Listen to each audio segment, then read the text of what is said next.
Secret spy agencies, right? You know all about the Cold War, right?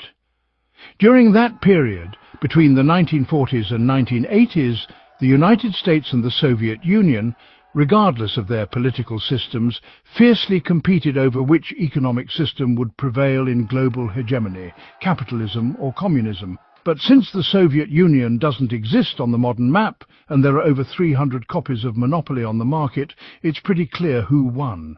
The Cold War got its name because neither superpower fought a direct war. It was simply a fierce competition between who could manufacture better weapons and who could incite more countries to fight each other. But sometimes covert measures were taken to gain control, and that's where spies came in. Highly trained agents were designed to infiltrate enemy lines and carefully gather sensitive information from the other side, among other effective tasks. But they had to be creative in how they extracted information to avoid capture. Spies don't get caught, and that's perhaps the most common tool in the world of spies. Arsenal was a hidden camera, and the basic rules of photography had to be followed. Otherwise, this wouldn't have happened. These tiny lenses were used to secretly take pictures of sensitive documents or highly sensitive people without detecting them. Can you reverse this, please? Yes, of course. The clever cameras were carefully hidden amidst large quantities of clothing and objects such as coats, coins and boxes. Perhaps the most effective type was the pinpoint camera, a tiny camera used to take even smaller pictures about the size of a small coin. These cameras took pictures of entire sensitive documents, but thanks to a special lens and some sophisticated physics, the resulting image was reduced to just a tiny dot. These pinpoints were about 1 millimeter long, so to speak, and could be easily taken back to headquarters where they could be enlarged and accurately read. I get that, but photographing some secret documents was a simple task. Sometimes you needed to think bigger, such as an entire secret base, so to get a bird's-eye view of the scene, you had to do just that, and that was the job. Pigeon cameras were deployed using specially trained pigeons, who attached large, old-fashioned cameras to their chests and released them in flights over areas where the cameras might reveal potential bases and strategic locations. But when visibility was unavailable, eavesdropping was an acceptable alternative. A common tactic in intelligence operations was to plant multiple listening devices around a room or on an agent, but the clever ones took the term eavesdropping literally, and so the flying dragonfly became a reality. But why a dragonfly? Well, because a common fly is too small and a SWAT team needed one. While a prototype bumblebee was developed, it was noted that real bees are extremely afraid of flying, so if two clever investigators noticed a bumblebee hovering in the air, it was a telltale sign that their work was being recorded. Dragonflies, on the other hand, could hover for a while and were therefore less suspicious. Plus their long, slender bodies were ideal for accommodating the necessary mechanisms. Become a microphone with wings. Excuse me, how many missiles did you mention in Cuba? Is there a lake nearby or something? If you're afraid of bugs, what's the best thing? This mysteriously named wooden object, was a hand-carved Great American Seal. The Soviet Union gave it to a US ambassador a few weeks before the end of World War II. I think the Soviets wanted to be ahead of the curve in espionage. It hung in the ambassador's private office as a means of passively eavesdropping on conversations. But how hidden was the antenna in the wooden statue? Despite its mechanical simplicity, it was a remarkable piece of technology invented by Leon Titan, also famous for his invention of theremin. This strange radio frequency device that powered all this equipment didn't have a power source or wiring that would make it virtually undetectable. No, I mean instead it was remotely powered by radio frequency, allowing the Soviets to actively eavesdrop whenever these perverts wanted. It was classified as a resonant cavity microphone. It was essentially a tiny diaphragm that vibrated with the sound waves of people barking. The vibrations were then converted into a signal that was transmitted to the Soviets. The device was so cleverly hidden that it wasn't found until 7 years later.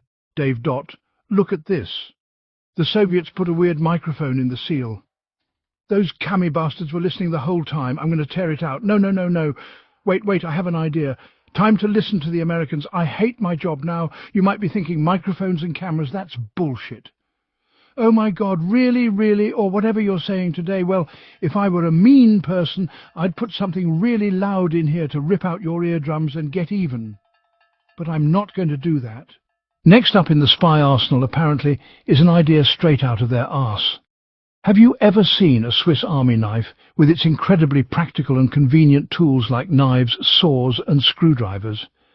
Now imagine having a sudden urge to put that thing in your back pocket so you can retrieve it at a moment's notice. Well, you're in luck. That's what the anal toolkit is designed for. At least it's better than a glass jar. This kit, primarily used by fearless CIA operatives at the height of the Cold War, was equipped with all the necessary alarms to get out of sticky situations. All of this was conveniently contained in a ribbed capsule for your enjoyment. While convenient, there may be some telltale signs of enhanced suppositories. Okay, the guards are distracted. Let's move on. I'm right behind you. Oh my, sometimes a spy needs a quick getaway. Fortunately, there are plenty of opportunities available. Perhaps a spy's best defense is a strong one of remaining anonymous. Many spies were adept at quickly changing their costumes to throw any potential pursuers off their trail, but if a change of clothes didn't work, the 5-second mask would do the trick. This was a latex mask developed for quick identity theft on the go. In as little as 5 seconds, as the name suggests, you can imagine a completely new look from the shoulders up, with a beard and hair that screamed, "I have a mortgage, an unsatisfied wife and 3 kids." Ungrateful. Guys, no enemy agent will suspect anything, but they'll certainly sympathize with your new fake backstory, and maybe even a sympathetic soldier. But if you're still being pursued and need a quick detour, it might be time to use a trunk jack made from a sex doll, hopefully unused.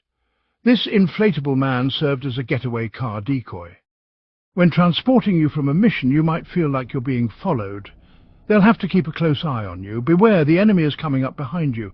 Use the R-barrel position. Assuming your driver knows the mission well and you've tipped him, he can quickly turn around while you cautiously enter the safety zone and push him out.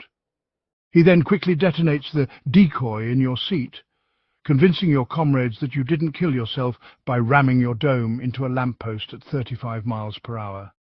However, an opportunity may arise when the decoy is ready. Don't worry, they won't be able to extract information from you if you're completely dead. You know, the pirates of the Caribbean say, "Dead men speak few words," but it's unpatriotic to divulge classified information to the enemy.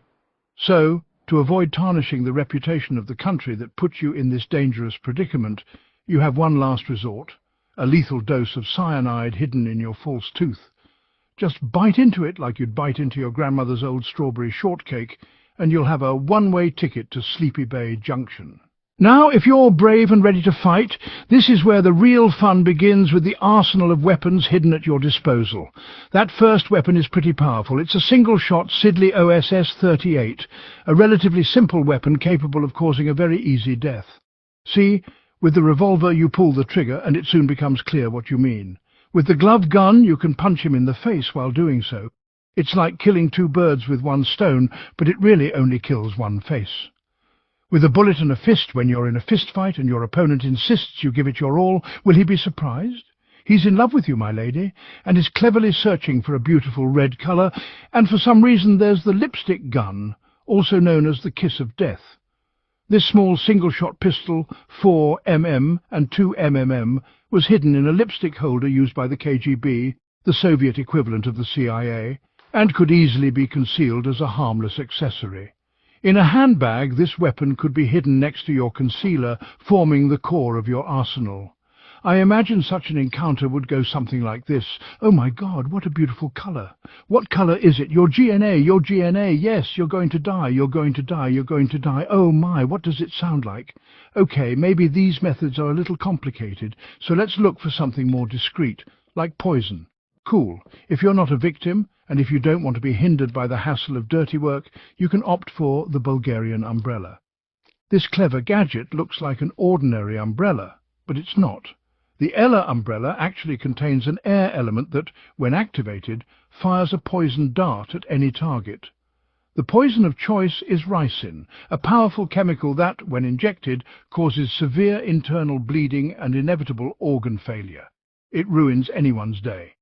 The Bulgarian umbrella is so named because its most famous use was in 1978 when a KGB agent assassinated a Bulgarian enemy of the state in the heart of London. If you really want to target your poisoner, equip yourself with the ominously named heart attack gun unveiled to the public in 1975. This firearm, as its name suggests, was capable of firing a single bullet at no cost. A heart attack is caused by a lethal injection of shellfish poison that seeps directly into the bloodstream. It was discovered by Miss Mary Embree of the CIA. Her discovery played a pivotal role in Project MK Naomi, a secret US program aimed at developing biological weapons during the Cold War, a successor to the infamous Project MK Ultra. The toxin was frozen in a small rocket launched at high speed. Once it penetrated the target, it melted and was absorbed into the body, dispersing the toxin. It mimicked the symptoms of an innocent heart attack. Only a small red dot was the evidence that anything sinister had occurred, except for a corpse. So remember, whatever tool you choose, your best weapon is your mind. Always make sure your weapon is as sharp as a spoon.